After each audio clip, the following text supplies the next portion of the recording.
This happened last month, right before the weekend. I live alone, and I'm quite used to doing things on my own. I don't usually go shopping at dusk, especially alone. But I'd gotten off work late, and Costco was on my way home. I figured it would just be quick, grab what I needed, and head out before it got dark.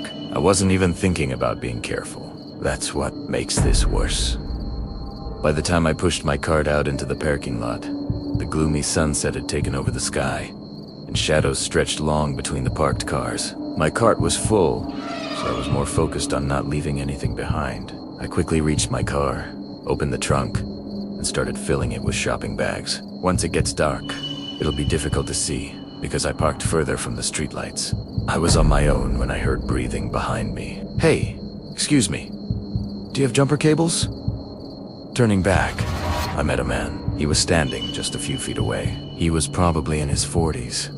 At least that's how he looked. His greasy dark hair, stained shirt, and sunken eyes told me he might be bad news. Something about him immediately set off alarm bells, although he didn't appear overtly dangerous.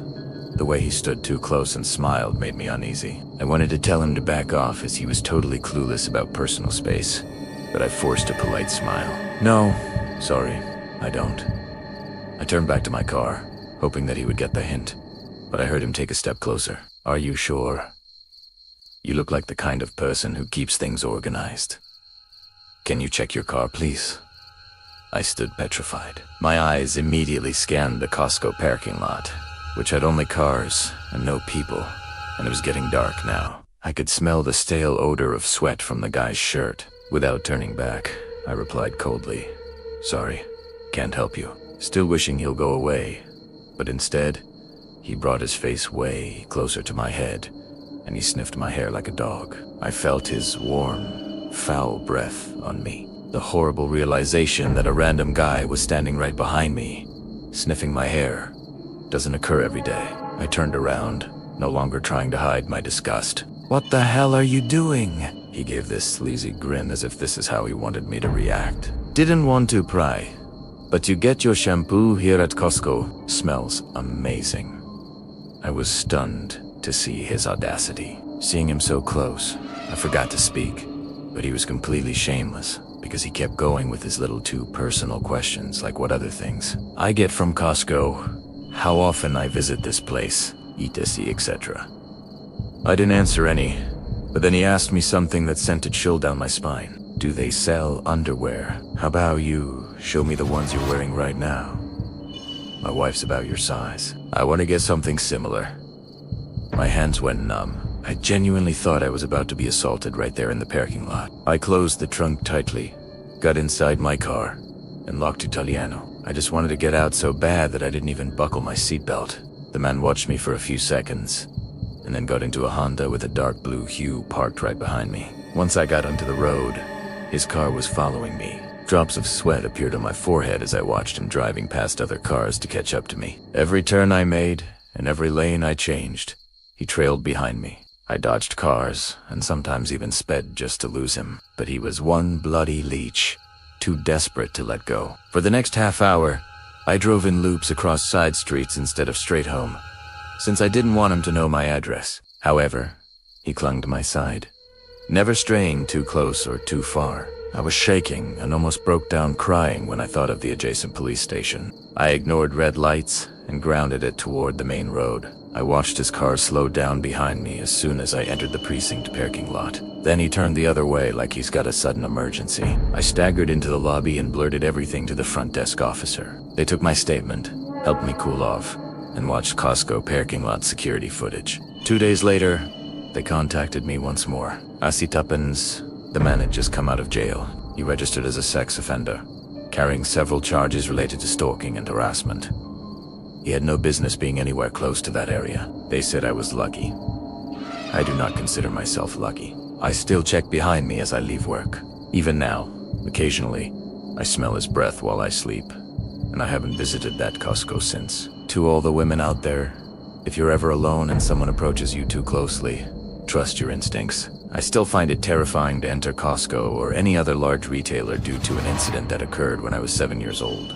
I often forget the reason we went there initially, as that one horrifying encounter overshadowed nearly all my childhood memories. Maybe Mom needed to get milk or paper towels, and Dad was at work, so I just tagged along. It was an ordinary weekday afternoon. We didn't have many big stores where we lived, so entering Costco was like taking part in an adventure for me. It was enormous, packed with every single thing that existed. Innumerable aisles, brilliant lights, high shelves, cool air, and free samples made my eyes glitter in all. I was clutching Mom's hand because she kept saying I could get lost in here. When we walked, I bounced in place and kept asking whether we could visit the toys or books once she has finished. 2 seconds, baby. I just need to get some new soup flavors for dinner, she replied. We stopped by the instant food aisle, and Mom got busy checking it. She let go of my hand to reach across the aisle to grab the soup packets. That was the moment I spotted a man. He slowly walked up to me with this not-so-genuine smile. Though it was summer, he wore a windbreaker and had a ragged beard. He bent slightly down and leaned in toward me. "Hey, buddy, want to check out the toys with me?" No, I was just 7. But my mom did teach me about stranger danger. So, I glanced at my mom, who was a few inches behind me. The man kept his voice so low that I bet no one heard him other than me. I nodded my head and said, "No," and then called out for my mom. Seeing me do that, he left quickly. I didn't tell Mom about him because she grabbed my hand again to move to another section. For the next 20 minutes, we explored Costco. Mom got all she needed and even bought me a toy. So, our expedition was highly successful. She was heading for the checkout when I told her that I had to use the washroom, which was at the right. She nodded in agreement and pointed me in the direction of the washroom, reminding me not to talk to anyone and that she would be waiting right here. I headed toward the restrooms from the rear of the store, turned right, and was just about to enter when someone grabbed me from the back. I turned around to see it was the same man, and now I'm alone in this corridor with him. He reached out and firmly grabbed my wrist. His other hand swept over my mouth before I could yell. His fingers smelled like sweat and trash. I started crying, but my muffled screams died down in my throat. I recall his face up close. His eyes were wide and swirled side to side, though he kept murmuring something like, "Stay quiet. It's okay." It wasn't okay at all. I then took the only action that came to mind. I bit his palm as hard as I could. My teeth dug deeper on that meaty side of his hand. He yelled and removed his hand from my mouth for a second. That's all I needed. Gathering all my breath, I yelled for Mom. Mom. Although I'm not sure whether she could hear me from that distance.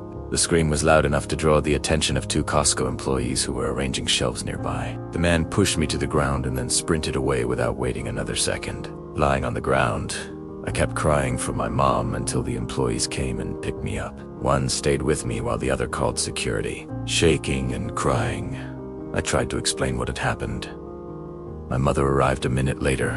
That was the first time I saw my mom crying in public. She hugged me to her chest and continued crying for God knows how long. The Costco security looked through the CCTV footage and did find the guy walking in and leaving as well. He wandered around without making any purchases for more than an hour. He looked at the children's books and toy section suspiciously.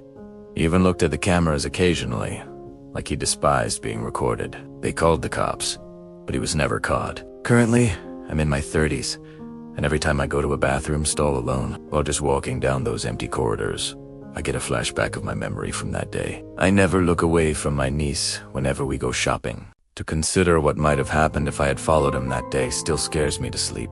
I used to work overnight shifts at Costco. You punch in after the store closes and spend the next 8 hours immersed in forklifts, pallets, and an overwhelming silence. Most nights were uneventful. We spent our nights restocking shelves, enjoying our music, and making jokes to keep ourselves awake. But there's one night I'll never forget. It was around 2:30 in the morning. I was assigned to restock near Dock 3, the far end of the warehouse where the emergency exits and loading bays are. It's always a little colder and quieter back there, like even sound avoids that corner. I had my headphones in, but low enough to hear if someone called out. I was casually checking the delivery receipts of new stock when I noticed the corridor leading to the emergency door. The corridor was in darkness, but the door was cracked open, letting the yellow gleam of the street light outside peek in. Now, these doors are always supposed to stay shut. Not only are they alarmed, but it's a major security risk to have them unlocked or ajar. We had previously received a warning about this issue, so I assumed someone just forgot to pull it shut all the way. Maybe one of the truck drivers, or even a coworker who went for a smoke. I started walking over, figuring I'd close it and let security know.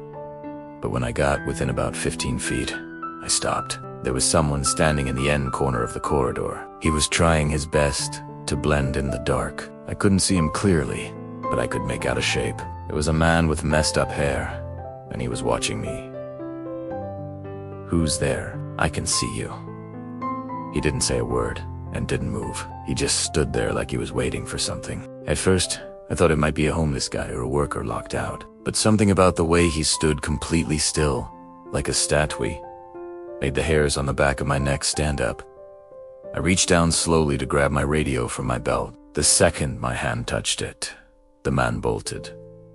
He didn't say a word. He just turned and sprinted into another corridor leading to the left. He was gone before I could even speak into the mic. I grabbed a flashlight and checked the corridors, only to find nothing but void. My mind wanted to believe he was gone, but my gut feeling spoke otherwise. I got back to restocking the aisles. From time to time, I kept glancing at the long, empty corridors. 15 minutes went by, and I had just started believing that the man had gone when I felt something wet on the back of my neck. It seemed like drops of water, but the ceilings of Costco are well built. It's impossible to have any leakage. So, where did the water come from? My eyes kept searching the high ceilings, and all of a sudden, I felt the aisle in front of me shudder. Am I getting sick? Or is this an earthquake? I was just hoping to check the other side when I saw a head rising above the top shelf. The man was looking at me from the top of the shelf. He had climbed up and was watching me like some deranged peeping Tom. Guess what? The water drops were his drool. That brief encounter we had, I will never forget his eyes. They were staring me down like hungry wolves. I screamed at the man and called the security immediately. The aisle trembled once again as he climbed down and ran for the emergency exit. Security came down with flashlights. A few of the other night staff helped check the area, but we didn't find anything. No one saw where he went. Everyone tried to brush it off, thinking it was some addict looking for shelter. The next afternoon, I got called in early for my shift. The security manager wanted to show me something. He brought me into the back office where the camera feeds are stored and pulled up footage from the night before. He didn't say anything, just let it play. I watched myself on the screen, stacking inventory and organizing pallets. Everything looked normal. Then, way in the background, barely visible unless you were looking for it, was the emergency door, and someone was already there. The man had been standing in the shadows for over an hour. He would occasionally lean forward and slowly, very slowly, push the door open, inch by inch. Then he'd pull it back, like he was testing something, like he was trying to see how close he could get without being noticed. The whole time, his face was hidden in the dark, but his posture, hunched slightly, head tilted, looked off, almost inhuman. Whoever that man was, he knew where the cameras were. He knew when to move. And worst of all, he wasn't just watching, he was waiting. I transferred to another shift a month later. I still work nights, but never in a building that big or that empty. Now, every time I pass an emergency door, I check it twice.